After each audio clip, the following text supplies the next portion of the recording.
all been sharing all semester about your stories, your presentations. So for our last day, I want to share one final piece of, one story with you that I have learned during my time here in Thailand. So I call this story Accidentally Hitchhiking in Laos. Anyone know what hitchhiking is? Yeah. What is hitchhiking? To stop the car, get into the car and go away. Yes, it's like the guys on the side of the road when they have their thumbs out. They're trying to hitch a ride. We say hitch a ride. Everyone say hitchhiking. Hitchhiking. Hitchhiking. Hitchhiking. Yes, so it's you're trying to hitch a ride or get a ride. So this is my story. So does anyone know who these people are? Your mom and your dad, your parents? Yes, these are my parents. This is my first family photograph. Do I look like either of them? No? Either one of them. No, I don't look like them. So that is me as a baby. And so as happens to all of us, we grow up. So I went to, of course, elementary school, middle school, high school, and I went on to university, getting my bachelor's degree and master's degree, and finally, I graduated. Yay! That is me. That is me in the Hawaiian lei. This was about 3 years ago, 2009. I graduated with my master's degree in the Hawaiian lei. Do you all know what a lei is? Lei. Everyone say lei. Lei. Lei. Lei. Lei. It's the, this is the lei. This is the lei. I'm not Hawaiian, but I just wanted to be different. So I wore a Hawaiian lei, 2 of them. So I graduated. And then I wanted to go on and do something else with my life. And I told my parents, Mom and Dad, I want to go traveling. This is my biggest dream in my life, my biggest passion. I really wanted to go traveling the world.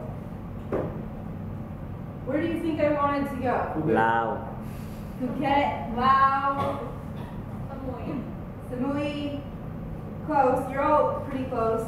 I said, I want to go to Thailand. This was my biggest dream in my life. So you all did your dream travel destination, right? Well, my dream travel destination was Thailand. Why Thailand? I thought Thailand looked like this.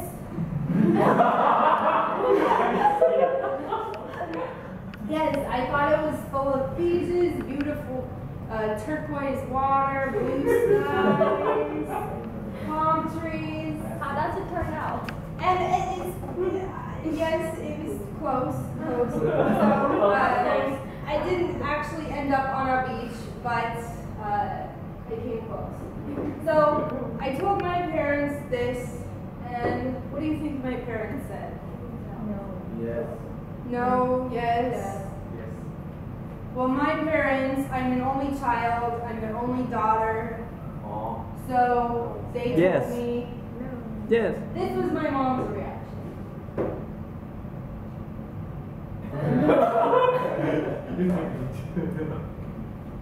You want to do what? She said, no, she was not happy with this. And my dad's reaction, yes. Yeah. Oh, heck no, you're not going there. Why do you want to go there? That's halfway around the world. So I still had this burning desire in my heart, and I was stuck in Colorado where it's cold and snowy, and I didn't want to be there. I wanted to be somewhere warmer. So I wanted to pick somewhere all the way around the world from where I'm from, and that is Thailand. But do you all know this expression, this picture? What does this mean? She kicked her son. This is a small word. It's a small word. The way how to practice. So you're you're letting the baby bird leave the nest. So my mom eventually agreed to let me go to Thailand, and before I left, she gave me this necklace before I left, the day before I left. And on it, it's very nice. She makes jewelry and she made me this. On one side, it says, "I will go confidently in the direction of my dreams." And on the other side, it says, "There is no shortcut to anywhere worth going." So I will show you this.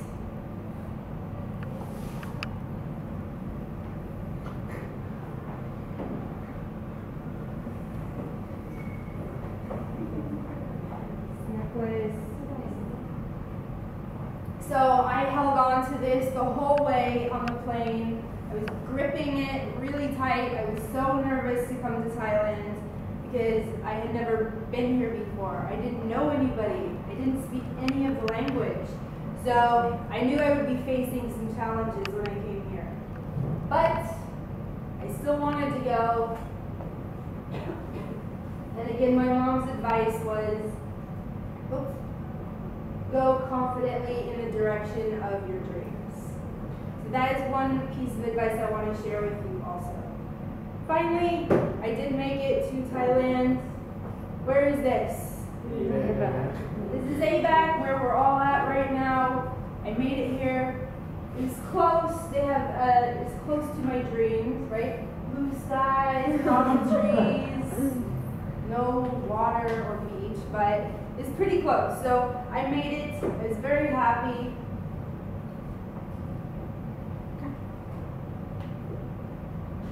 But that is actually just where the story really begins. I told you I went hitchhiking. So during our summer break, we have 3 months off, and I wanted to go traveling more. Thailand was my first place that I really wanted to go, but I also wanted to travel to other countries also. And the other places I wanted to go, anyone know where this is? This country is? Laos, yes. So, it says Laos. So, my first country, I took a train from Bangkok all the way to Ta Cave. Did I show you the example of the cave to this class? Did I show you that picture? Yes. So that is actually where that cave is. That big 7-kilometer long cave is here. And I started here. I took a bus to the capital of Vientiane, another bus up to Vang Vieng. Anyone know Vang Vieng? Yes. What's this famous for? Ajarn. Ajarn is very famous for the tubing. The tubing, yes, the tubing. The tubing where you sit in the big tube on the river. Asif, you would love this. It's a party city. So I recommend this for you. Where you sit in the tube and you go from different bar to bar. This is really fun for 18 to 25-year-olds who like to party and dance and you like Asif. This is a fun city. Then I took another bus up to Luang Prabang, another bus to Hue Zai, and then I went all the way over to the border near Nong Kiao, and that is where I tried to cross this road into the border of Vietnam. And I got stuck in a small city near the border, about 50 kilometers away, in a tiny town, because it was raining heavily. They had had some of the heaviest rains that they had ever had seen in 20 years. So we got stuck there because of the rain. And I had found about 15 people that I had met as we were waiting together with the bus. And we were waiting in the cold and the rain for 5 hours in the morning. And unfortunately, the bus never came. It was raining on us, pouring on us. I didn't even have a jacket with me. Everything I had was soaking wet, and the bus never came.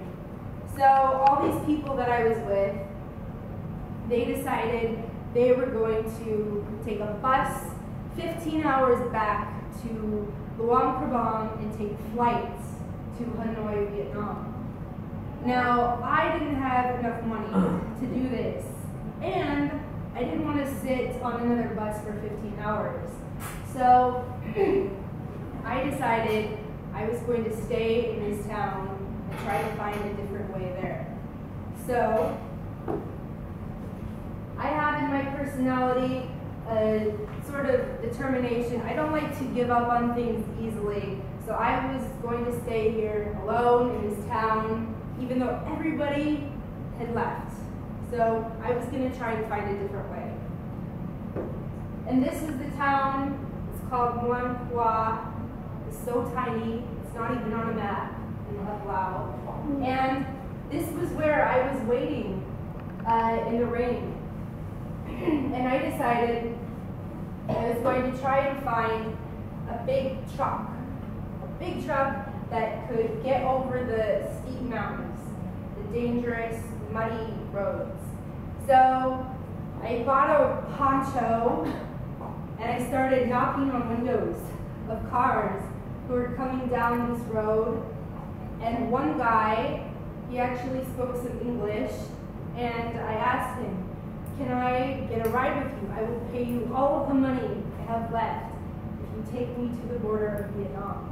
And he agreed. So he let me into his truck. I had to sit on piles of boxes and bags. And for 5 hours, we were driving down this bumpy road, this muddy road. It was dangerous. And then this was the inside of the truck, the actual picture I took. There were people also. This actual photo inside. And then we came to a big obstacle, a river in the road. So this was the road, and I will never forget this man's words. He said to me, "Gina, we stop here." And my heart sunk. I was so devastated because I had come so close to getting to Vietnam, and now there was a river in my way. So I was stuck. I was in an even worse situation. So I took a risk, and it seemed like it became worse. But luckily, they did have a guest house in this tiny city, and that is actually where I had to stay for one night. And the next morning, they told me the bus might come. The bus might come through this river. This is the road, actually. And they told me the bus might come. So I had to hope that it would stop raining. And luckily that night it did stop raining, and in the morning the bus did come. So I got very lucky. But this is the bus that I went on, and even though I got on this bus faced a lot of challenges, like getting stuck. So the roads were very dangerous. It was not easy to get there. This is another photo. We got stuck multiple times. This was a dangerous mountain, and I can see why the guide told me we're not going farther, because it was very risky, very treacherous. But finally, I did cross the border. I got to Vietnam, and this is what Vietnam looks like. Has anyone heard of Sapa? This is Sapa, Vietnam, in the very north part. I was happy just to be somewhere dry. This is Sapa. I got to see these amazing rice fields, layers of rice, very steep. It's very beautiful. Anyone know where this is? Yes? Ha Long Bay, famous World Heritage Site. It looks a lot like Pho Phi, right? But this is in the north of Vietnam. Very famous around the world. Anyone know what these are? This place. You stuck. These are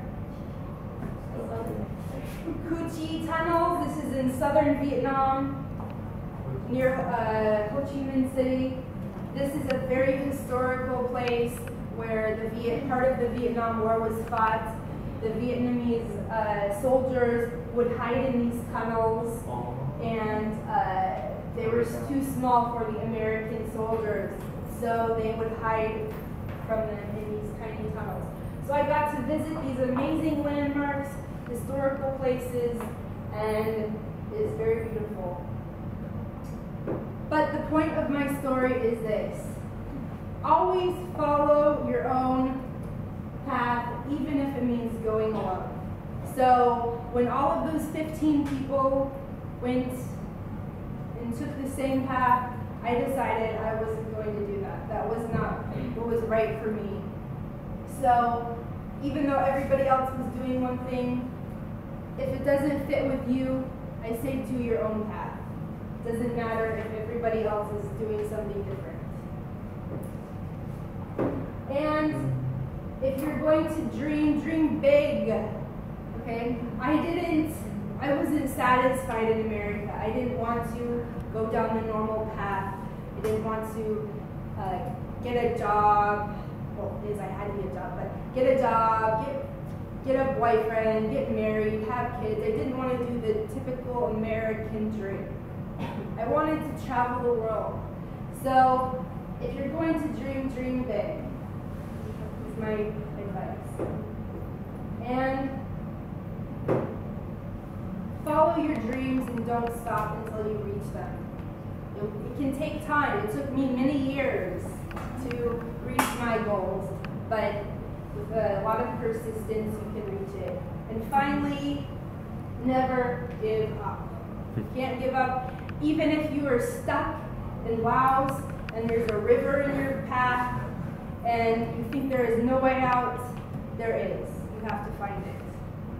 So that is my advice to you. Never give up and pursue your dreams. And always go confidently in the direction of your dreams. So that is my advice for you. I hope you enjoyed this story from my travels.